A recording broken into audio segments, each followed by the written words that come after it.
नमस्कार मित्रों। हमने यूनिट 1 जो है हमारी फंडामेंटल्स ऑफ योगा उससे संबंधित वो 2 कक्षाएं कर ली हैं। आज तीसरी कक्षा हम प्रारंभ कर रहे हैं जून 2019 के पेपर से।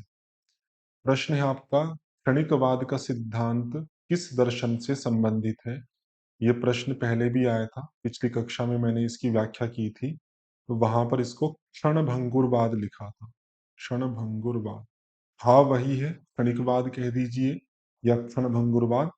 पहले ये मैचिंग के अंतर्गत आया था, अभी स्वतंत्र रूप से प्रश्न पूछ लिया कि क्षणिकवाद किसका सिद्धांत है, तो बौद्ध दर्शन का सिद्धांत है।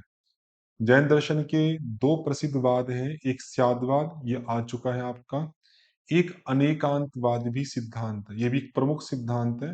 हो सकता है कि आगे किसी प्रश्न में पूछा जाए। सांख्य का आ चुका है आपका सत्कार्यवाद, ये मुख्य सिद्धांत है इनका, जिसको अनारंभवाद भी कहा जाता है या अभिव्यक्तिवाद भी कहा जाता है। अभिव्यक्तिवाद। चारवाक का कोई ऐसे वाद का सिद्धांत नहीं है, ये आपके ध्यान रखिएगा। और न्याय वैशेषिक का असत्कार्यवाद है, जिसको आरंभवाद या उत्पत्तिवाद भी कहा जाता है।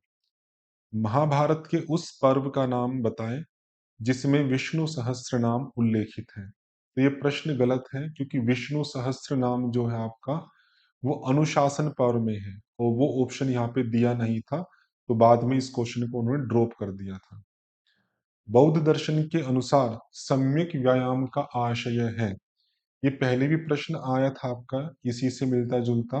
वहां पे बौद्ध दर्शन का अष्टांगिक मार्ग पूछा था, अष्टांगिक मार्ग से संबंधित प्रश्न था कि अष्टांगिक जो मार्ग है ये किस दर्शन की अवधारणा है, तो उसमें हमने देखा था तो बौद्ध दर्शन की अवधारणा है। उसी संदर्भ में मैंने 8 जो मार्ग थे उनका उल्लेख किया था, तो उसी में एक आता है सम्यक व्यायाम, और वहीं पे मैंने व्याख्या की थी पिछली कक्षा में, व्यायाम बोलते हैं विचारों की शुद्धि को, विचार शुद्धि। तो जैसे सम्यक वाक में वाक शुद्धि करते हैं, सम्यक कर्मांत में कर्म शुद्धि करते हैं, और सम्यक आजीव में आजीविका शुद्धि करते हैं। तो विचारों की जो शुद्धि होती है वो सम्यक व्यायाम के अंतर्गत होती है। अगला प्रश्न है, आत्मा किस दर्शन की अवधारणा है? जो आत्मा है वो वेदांत दर्शन की अवधारणा है, क्योंकि वेदांत दर्शन में मुख्यतः जो सत्ता स्वीकार की है वो आत्मा की ही की है, और आत्मा से अभिप्राय आप वहां पे ब्रह्म ले सकते हैं, ब्रह्मैव सत्यम जगन मिथ्या, उस सिद्धांत के आधार पे वेदांत की अवधारणा कही जाती है। निम्नलिखित योगियों को उनके जन्म के अनुसार आरोही क्रम में व्यवस्थित कीजिए। इसमें स्वामी विवेकानंद, महर्षि दयानंद सरस्वती, तो महर्षि दयानंद सरस्वती ये सबसे पुराने हैं, तो उस दृष्टि से सबसे पहले आएंगे, तो सबसे स्टार्टिंग में बी होगा, और आपका थर्ड ऑप्शन है बी, क्योंकि इसी में ही है आपका। और वैसे देखें तो बी महर्षि दयानंद के बाद में स्वामी विवेकानंद हुए हैं। स्वामी विवेकानंद के बाद अभी जो महेश योगी और शिवानंद है, इस पे थोड़ा कंफ्यूजन है, क्योंकि जो ऑप्शन इन्होंने दिया है वो सी पहले दिया है और डी बाद में दिया है, अर्थात महर्षि महेश योगी जो है उनको पहले दिया है और स्वामी शिवानंद को बाद में दिया है। लेकिन इंटरनेट की जो जानकारी है उस आधार पे स्वामी शिवानंद जी का जो जन्म था 1887 में हुआ है, और महेश योगी का जो जन्म है वो 1918 में हुआ है। तो शिवानंद जी पहले आने चाहिए थे, महेश योगी बाद में, लेकिन इन्होंने उल्टा कर दिया है। फिर भी कोई और बेटर ऑप्शन नहीं है, और ना ही इन्होंने इस क्वेश्चन को ड्रॉप किया है, तो थर्ड ऑप्शन आपका सही होगा। बौद्ध दर्शन के अष्टांगिक मार्ग के अनुसार निम्नलिखित का सही क्रम बताएं। अष्टांगिक मार्ग मैंने पहले बताए थे पिछली कक्षा के अंदर, तो कई बार पूछे जाते हैं। आप देखो प्रश्न आ गया है, आगे भी पूछ सकते हैं, तो आठों का सही क्रम आपको ध्यान रखना चाहिए। पहले पाता सम्यक दृष्टि, फिर सम्यक संकल्प, फिर सम्यक वाक, फिर सम्यक कर्मान, चार तो यही आ गए। उसके बाद सम्यक आजीव आता है, सम्यक व्यायाम आता है छठे नंबर पे, उसके बाद सम्यक स्मृति आता है 7वें पे, और 8वें पे आता है सम्यक समाधि। ये 8 मार्ग है, आठों का क्रम यहाँ पे दिया ही है आपका। तो पहले सी से स्टार्ट होगा, third option C, D, B और ए। अगला मैचिंग का प्रश्न है कि किस किस योगी ने किस योग को बताया। जैसे श्यामाचरण लाहिड़ी जी है, इनका क्रिया योग है, तो ए का 4 कर सकते हैं। टी कृष्णामाजोचार्य हैं, उनका विन्यासा है, इन्हीं के ही एक शिष्य है पट के पट्टाभी जोइस, उनका अष्टांगा है। तो ये भी याद रखिएगा, अष्टांगा, वो उनके ही शिष्य हैं। उसको अष्टांग विन्यासा भी बोल देते हैं और सिंपल अष्टांगा भी बोल देते हैं। महर्षि महेश योगी का पहले आया ही था भावातीत ध्यान, ट्रांसडेंटल मेडिटेशन, और डॉक्टर श्री राम शर्मा आचार्य जी का प्रज्ञा योग है। तो सविता की अवधारणा करके भी कहा जाता है और प्रज्ञा योग भी कहा जाता है, तो ये प्रज्ञा योग भी याद रखिएगा, डॉक्टर श्री राम शर्मा जी का। अगला फिर एक मैचिंग का आ गया इसी में ही, इसी पेपर के अंदर, यौगिक सूक्ष्म व्यायाम, ये धीरेन्द्र ब्रह्मचारी जी के द्वारा दिए गए हैं। भावातीत ध्यान अभी आया ही था, महर्षि महेश योगी का। सविता की ध्यान, सूर्य को आधार मानकर जो ध्यान की अवधारणा है, ये देव संस्कृति विश्वविद्यालय जो कि श्री राम शर्मा जी का है, उनके द्वारा बताई गई है। साइक्लिक जो मेडिटेशन है, ये एस व्यासा के द्वारा बताया गया है। जो योग निद्रा है, ये स्वामी सत्यानंद सरस्वती जो बिहार स्कूल ऑफ योगा से हैं, उनके द्वारा बताया गया है। तो ये भी एक मैचिंग है अलग अलग ध्यान की अवधारणाओं के संदर्भ में। अगला पेपर आपका दिसंबर 2019 का प्रश्न है, सांख्य शास्त्र का उद्देश्य क्या है। सांख्य के अंदर जो मुख्य उद्देश्य है, पहला ही सूत्र है आपका, अथ त्रिविध दुख अत्यंत निवृत्ति ही अत्यंत पुरुषार्थ। तो 3 प्रकार के दुखों की निवृत्ति, या जिसको हम दूसरी भाषा में कहें तो मोक्ष, यही इस शास्त्र का मुख्य प्रयोजन है। यही उनकी प्रतिज्ञा है कि इस शास्त्र को पढ़कर हम 3 प्रकार के दुख की निवृत्ति कर पाएंगे। और दुख निवृत्ति का जो मार्ग है, सांख्य का सूत्र ज्ञानात मुक्ति, ज्ञान से वो मोक्ष मानते हैं। और सांख्य कारिका में भी आता है ज्ञानेन अपवर्ग, अपवर्ग मोक्ष को ही कहा जाता है। अपवर्ग दोनों पर्यायवाची हैं, तो ज्ञान से प्राप्ति होती है, तो ये भी याद रखिएगा। तो 3 प्रकार के दुख आपको पता ही है, आध्यात्मिक, आधिभौतिक और आधिदैविक। ये तीनों दुख की निवृत्ति, यही इस सांख्य शास्त्र का उद्देश्य है, तो दुख निवारण। और यदि सांख्य कारिका के आधार पर देखें, ये 3 प्रकार की दुख की जो निवृत्ति है, ये 2 प्रकार से होती है, एकांतिक और आत्यंतिक, मतलब हमेशा हमेशा के लिए और पूर्ण रूप से। ये प्रश्न भी हो सकता पूछ ले कि किस प्रकार के दुख की निवृत्ति को सांख्य मोक्ष कहता है। एकांतिक और आत्यंतिक दोनों का कॉम्बिनेशन होना चाहिए, केवल एक की बात नहीं कर रहा हूं, एकांतिक भी हो और आत्यंतिक भी हो, मतलब पूर्ण रूप से दुख हटे और हमेशा हमेशा के लिए हट जाए। अगला प्रश्न साधारण ही है, पुरुषार्थ चतुष्टय क्या है। तो पुरुष मतलब आत्मा, अर्थ का होता प्रयोजन, कि पुरुष के जो प्रयोजन हैं, और वे कितने हैं, चतुष्टय 4 है। तो वे कौन कौन से हैं आपके, धर्म, अर्थ, काम और मोक्ष। इसी क्रम में याद रखिएगा, हो सकता कि क्रम भी पूछ ले, सीक्वेंस। और पूछे कि मुख्य प्रयोजन क्या है, तो मोक्ष है। और ये धर्म अर्थ काम, ये तीनों प्रयोजन उस मोक्ष रूपी प्रयोजन की प्राप्ति के लिए ही है। जैसे योग सूत्र में प्रकृति की बात की जाती है कि प्रकृति का प्रयोजन क्या है, तो भोग और अपवर्ग 2 प्रयोजन कहे जाते हैं। और भोग को कहते हैं कि भोग इस तरह से किया जाए जिससे आपको अपवर्ग की प्राप्ति हो जाए। तो धर्म अर्थ जो काम है आपके, ये भोग की ही सात्विकता को डिफाइन करने के लिए है।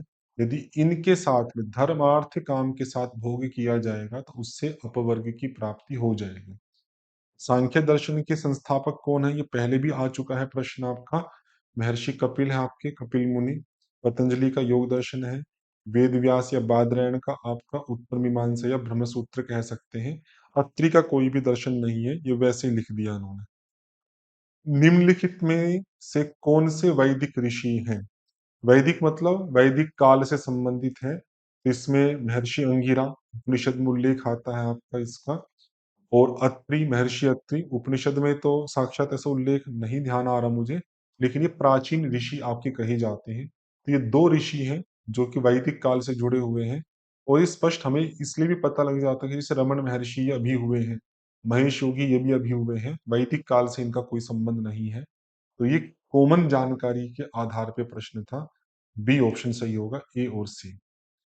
अगला मैचिंग का है आपका।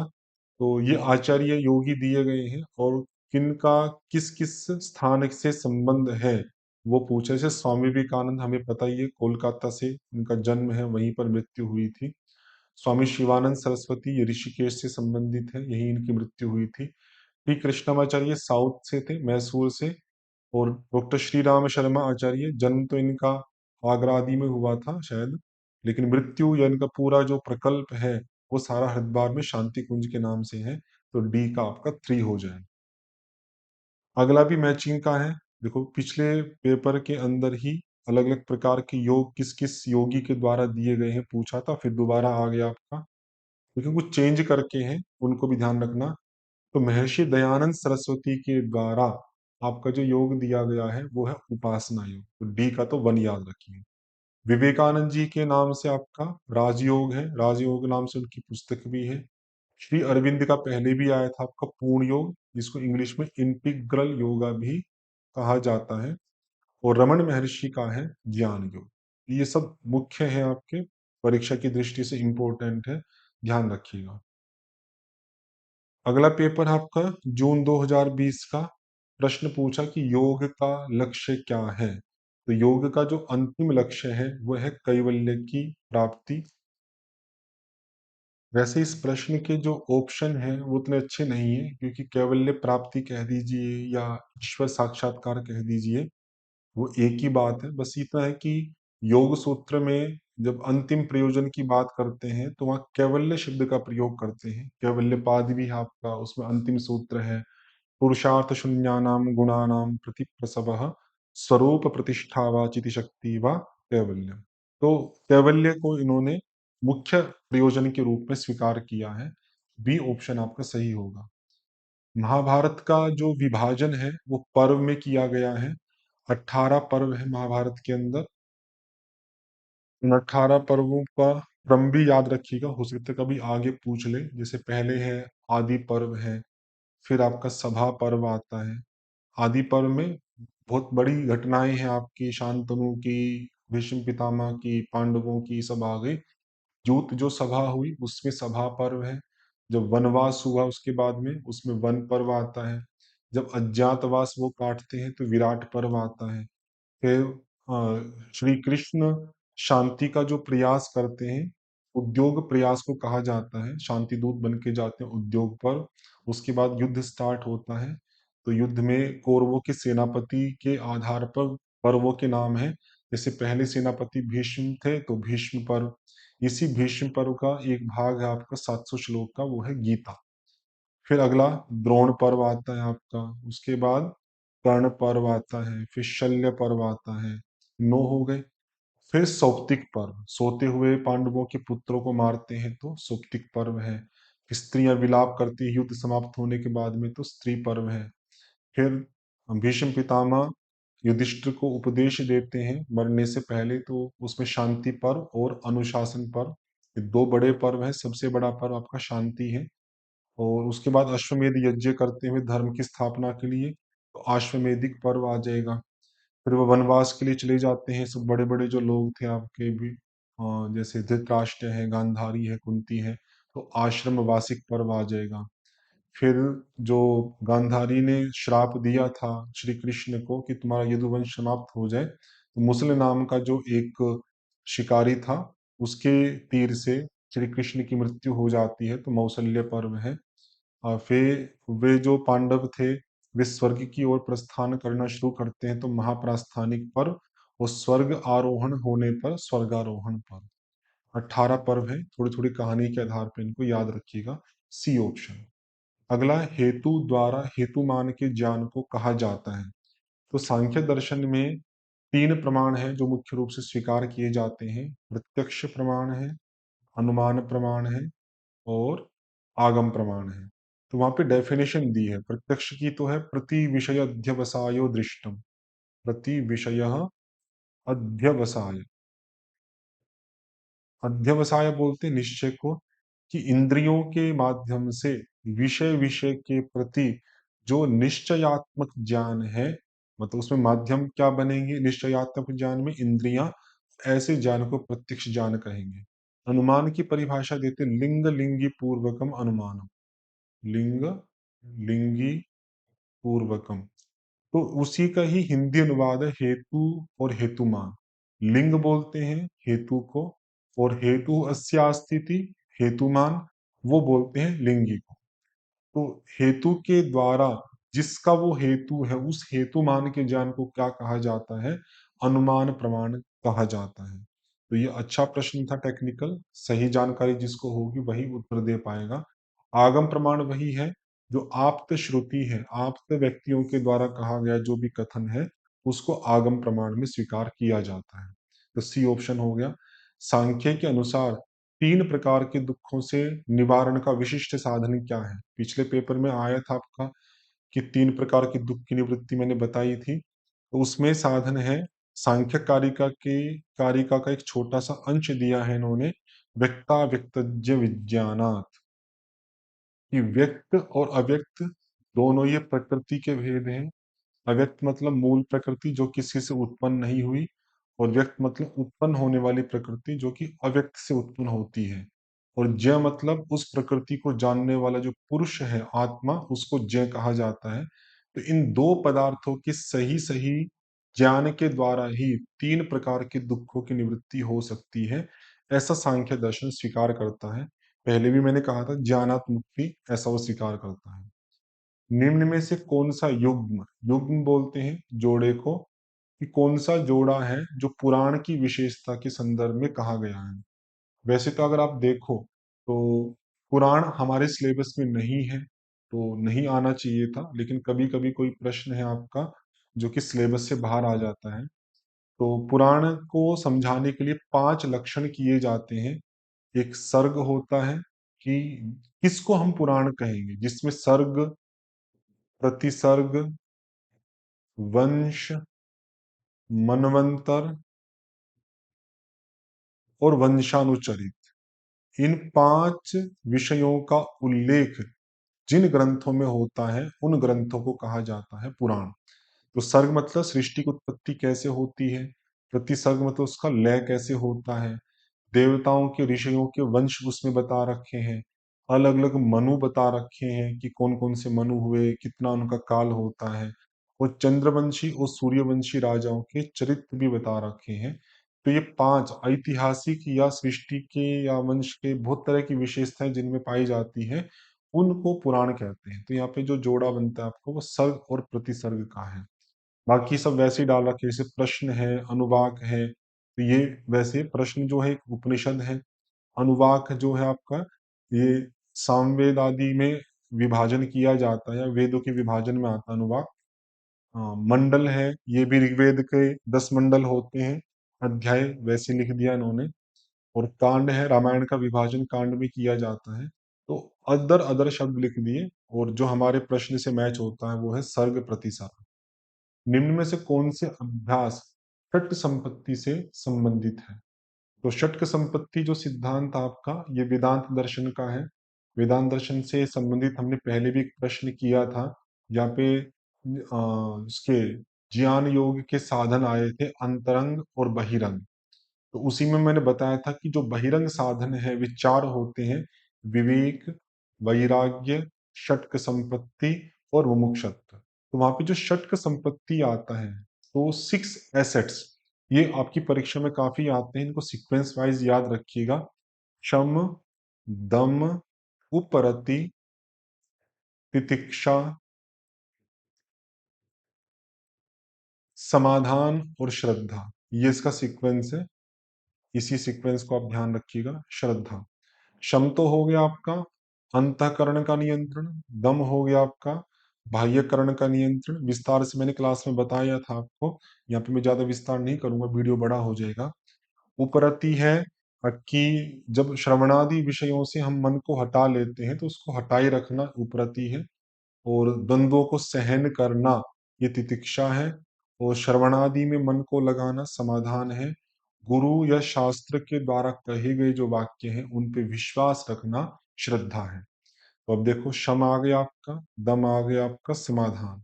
ये तीन है जो षटक संपत्ति में आते हैं। वैराग्य या मुमुक्षत्व, ये ज्ञान योग के बहिरंग अंग है।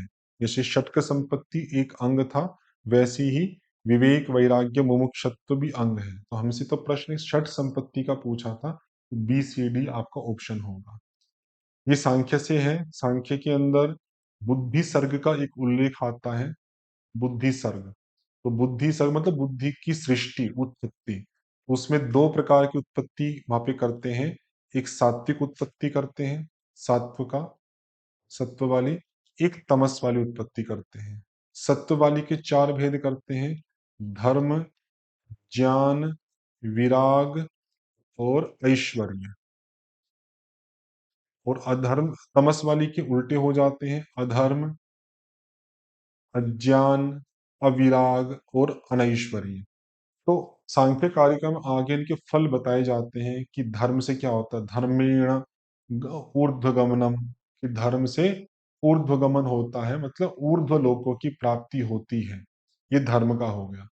उसके बाद अधर्म जो है उसका फल बताते हैं कि अधर्म से अधोगमनम, अधो का मतलब नीचे की ओर गमन होता, अधोलोक की प्राप्ति होती है। ये अधोगमन हो गया। ज्ञानीन अपवर्ग, ये आगे भी आएगा आपका। ज्ञान से क्या होता है आपका अपवर्ग, अर्थात मोक्ष होता है। और अज्ञानीन बंधनम, अज्ञान से क्या होता है संसार में बंधन होता है।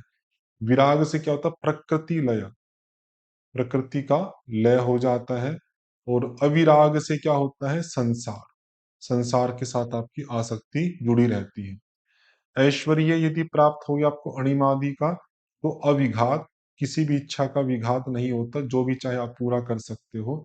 यदि वे सिद्धियां प्राप्त नहीं हुई, अनैश्वर्य है, तो इच्छाएं पूरी नहीं हो पाती, उनका विघात होता है। तो यही मैचिंग आई थी। तो धर्म जो है आपका ऊर्ध्वगमनम, ज्ञानेन अपवर्गः, वैराग्यात प्रकृतिलयः और ऐश्वर्यात अविघातः। तो याद रखिएगा। तो इस वीडियो में, इस कक्षा में इतना ही रखते हैं। आगे की चर्चा हम अगली कक्षाओं में करेंगे। ओम शम।